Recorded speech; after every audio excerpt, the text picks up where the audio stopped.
క్రీస్తునాథునియందు ప్రియమైన సహోదరి సహోదరులారా, నేడు మనము అపోస్తలులకు మత్తీయాసు యొక్క పండుగను జరుపుకుంటున్నాము.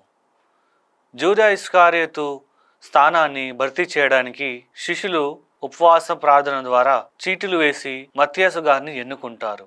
అతడు మొదటిగా ఎవరికి అంత తెలిసినవాడు కాడు, కానీ విశ్వాసంలో నిలకడగా ఉన్నవాడు. ఇదే అతన్ని భక్తుడి స్థితి నుండి అపోస్తలుల స్థాయికి తీసుకెళ్ళింది. ఈరోజు సువార్త పట్టణం మనం ధ్యానించినట్టయితే యేసు ప్రభు మనకు దీనికి ఒక చిహ్నాన్ని ఇస్తున్నాడు. నేను మిమ్ము ప్రేమించినట్లు మీరును మీ పొరుగు వారిని ప్రేమించుడు అని యేసు పలుకుతున్నాడు. ఇక్కడ యేసు మనకు ఒక గొప్ప సత్యాన్ని తెలియజేస్తున్నాడు. అదేమిటంటే ప్రేమే సేవకు మూలం. మత్తీయాసు యొక్క జీవితం చూసినట్లయితే అతడు యేసు ప్రేమను అనుభవించిన విశ్వాసి.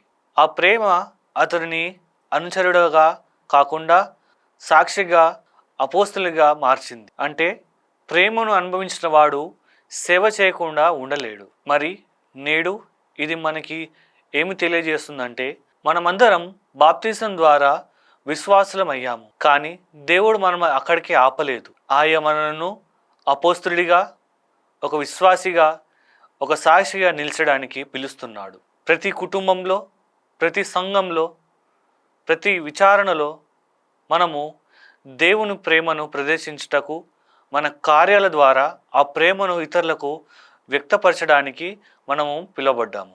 ఉదాహరణకు మన ప్యారిస్లో చేసే చిన్న చిన్న పనులు, అదేవిధంగా మన జీవితంలో ఎంతోమంది కలుస్తుంటాము.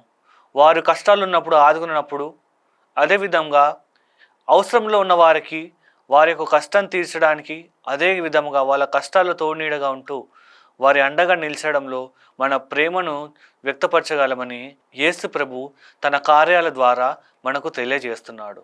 ప్రియమైన సహోదరి సహోదరులారా, యేసు ప్రభు నేటి పట్టణాల్లో ఇలా తెలియపరిచాడు, నేను మిమ్ము ఎన్నుకున్నాను. ఈ ఎన్నికకి ఒక లక్ష్యం ఉంది. ఆ లక్ష్యం ఏమిటంటే మనం కేవలం ఒక విశ్వాసులుగా ఉండిపోకుండా ప్రేమతో సేవ చేసే అపోస్తలుగా మారాలని పిలుపునిస్తున్నాడు. ఆ పిలుపుకు ఉదాహరణగా నేడు మనము అపోస్తలులకు మత్తీయాసు యొక్క పిలుపే ఒక గొప్ప చిహ్నం. విశ్వాసిగా మొదలై ప్రేమతో సేవ చేసే అపోస్తలుగా మనం ఎదగాలి. అందుకు మనం నేడు ఈ దివ్య పూజ సమయంలో ఇలా ప్రార్థించుకుందాం. ప్రభు, నీ ప్రేమను లోతుగా అనుభవించి వాటిని తెలుసుకునే మనసును మాకు ఇవ్వండి. అదేవిధంగా ఆ ప్రేమతో ఇతరులకు సేవ చేసే హృదయాన్ని, అదేవిధంగా అపోస్తలుగా మార్చే మార్గాన్ని మాకు తెలియజేయండి అని ప్రార్థించుకుందాం. ఆమెన్.